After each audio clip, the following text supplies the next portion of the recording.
有一种关系成对出现，它们交替循环，彼于此，互为互替，相互较量，又相互交融。粉丝与偶像，大概就是这种交替关系中最立体的一个存在。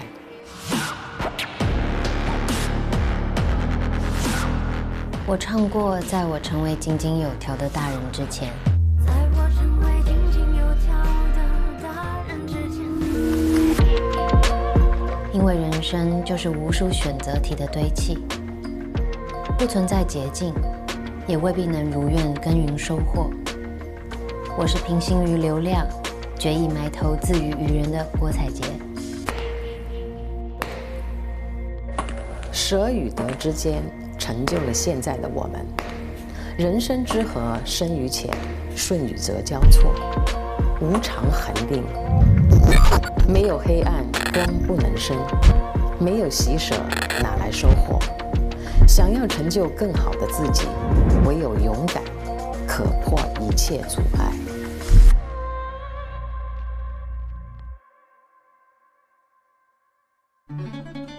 本节目由东森自然美独家冠名播出。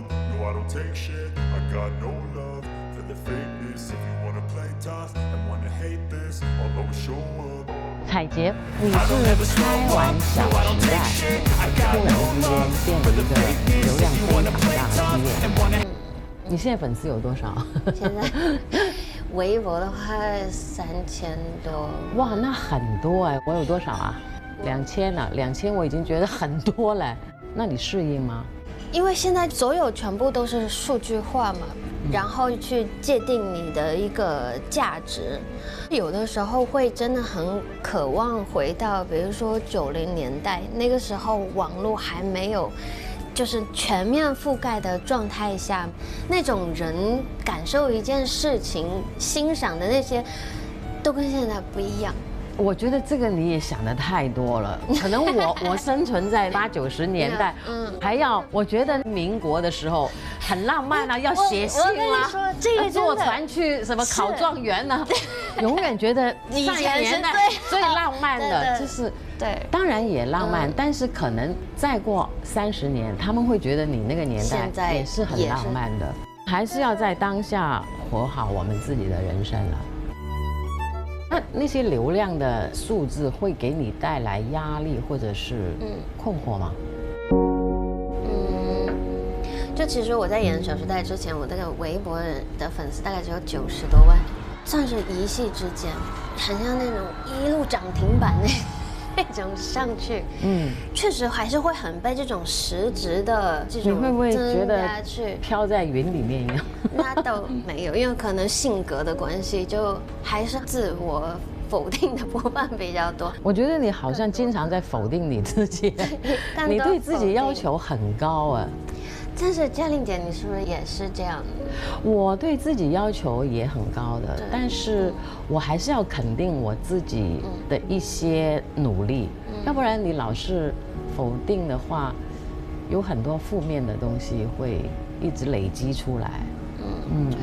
然后就我是单亲家庭，我去跟家里人分享一些事情，基本上这些事情是已经过了我才会说出来，就是那个当下我还是比较习惯自己去解决。可能你是单亲家庭长大，这个会有很大的影响，因为我身边那个梁先生，他也是在单亲家庭里面长大，所以他从小可能到现在对他来说还是会有一定的影响，因为他永远都觉得世界可能并不那么完美啊，有很多question mark， 为什么会这样？为什么会那样？是不是有这样的因素？我觉得是。你是跟着爸爸长大的？对，因为妈妈是过世了。那时候我大概12岁嘛，我爸爸真是一夜白发，就是那样子的家里的一个巨变。然后我有一个姐姐，一个弟弟，家里有3个孩子。一开始出来的时候，我是很明确，就是说我要帮着爸爸来做爸爸，有一个责任心。对，就我要做他背后的那个力量。哇，很感动的。就是小时候的一个自己内心给到的责任，就是说家里也不是说有多困难，其实爸爸也工作，但是一个父亲要去照顾3个孩子，有他很辛苦的地方。所以我觉得自己是什么样，自己的感受或者自己的喜好，我都可以放一边，因为目标非常的明确。然后经过这些时间，当然也有一些很实质的肯定。然后到现在，好像终于可以回过头来顾一下自己那种感觉。我觉得有很长一段时间，我相信您应该也经历过，就比如说那时候戏特别多尬戏啊，或者是也是在一直奋斗的阶段，我就觉得整个五官都坏掉了。但是您可能没有那么严重。有，我觉得一定有过之而不及。因为我那个时候也尬很多戏，不知道自己在干嘛。就是吃你也不会为这个味觉感到喜悦，对，然后感受不到四周。对的。就其实从小的时候，我心里就是有一个呐喊，就是我不知道我未来会成为什么样的女人，但是我今天真的就是要来和嘉玲姐见面。然后我想到说，我小时候我就是不想活成你这样的女人。啊？就是在你的世界里面，有你事业带给你的成就感，然后有你自己打造的家庭，有爱情，就在自己的这个范围里面就已经非常的满足。其实我也是从你这个阶段一步一个脚印，受到打击、挫败，然后勇敢的站出来。其实这个过程还是要自己去走出来的。对，要自己。而且我也不是那么完美啊，我现在还在路途上。你跟粉丝之间的交流是什么样子的？有时候觉得这个关系就是特别奇妙，我觉得有点像恋爱的关系，就是双方都在去找一种舒适的状态。偶像其实带给的是一种，有的时候可能是慰藉，但是很多时候是启发。是的，是的。就比如说像我今天有这样的机会，我就会觉得我好像一直在吸收能量那种那种。给你多一点，给你多一点。我真的，昨天晚上我是失眠的状态，就是很兴奋，因为有这样的机会，就是可以这样一直那么理所当然的看着你这样的，所以很兴奋。那你之前是拍电影电视的，现在开始回去创作音乐，为什么呢？我自己觉得歌手的身份其实框久了以后会失功能。哦，是吗？我就有一次就是生病了，然后我发现我自己不知道怎么去挂号去吃，然后我就觉得太扯了，这个事情不能，生活不能自理。对，生活不能自理。然后所以后来我其实很享受就是在剧组的生活，大家可以一起去创作一个作品。对。但是后来可能我就不太会选剧本，我每一次就是非常投入专注的去准备一个作品，但是反正最后出来都挺失望的。哎，你跟我有类似的地方哦。你拍了亦舒的《喜宝》，我也拍了张爱玲的《半生缘》，我们的成绩都不太好。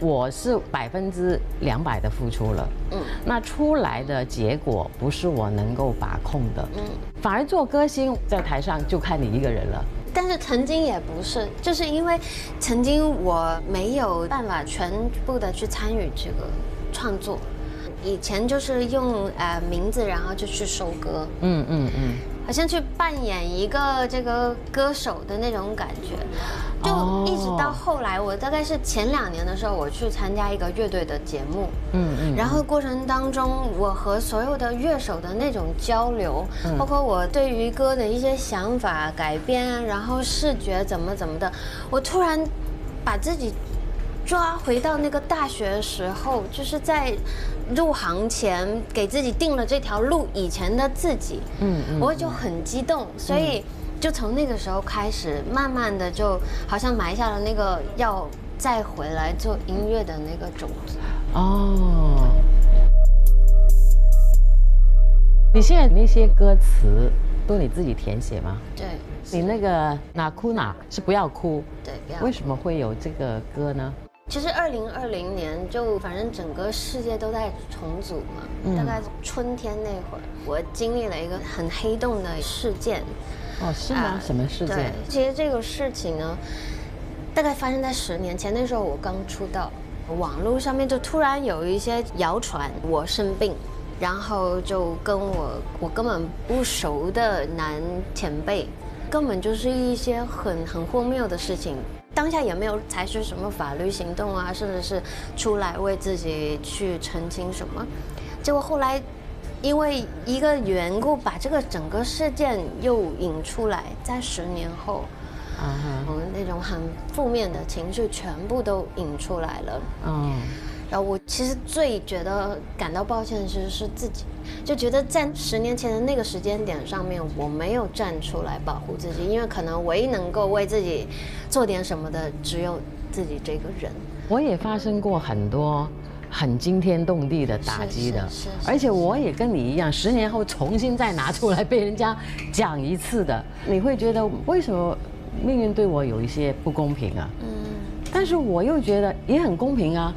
他给了你一个功课，你考试合格 ，OK， 你 pass， 我给你在阳光的未来嘛。我们每天都得有心理准备去接受一些挑战或者是挫败。而当这种挫败来的时候，以我的经验，你要感恩了。老天爷给你做功课，你有很好的下一步等着你去走啊。我也想问嘉玲姐一个问题，我一开始知道说有一个这样子的对话呀，然后我就想啊，嘉玲姐应该一辈子都是被访问的那个人，对，因为你性格很喜欢新鲜的事物，对的，是不是觉得这个对你来说会很好玩？是一个突破啦。我还是希望去尝试一下新的东西，因为你不做，你永远不会知道你能不能。所以还是接受了这个挑战。但是一个女人一定要不断的去学习啦。我在跟你做访问的时候，我也上了一课的。对照我自己，家庭对我们的影响，就会造就出不一样的人。对。那你现在待在浴室的时间还很长吗？浴室？对，我有一次看说你是要一个人一个浴室间，然后你待在里面，你享受的那个时间特别长。你不觉得很重要吗？很重要。生活、工作都是非常艰苦的，但我们有适当的时候，还是要让自己享受一下生活带给我们的自然美。东升自然美，变成今天的 slogan。对。上微博搜索“对照季”第1季，参与更多话题讨论。更多节目精彩资讯尽在新浪娱乐微博综艺、新浪综艺。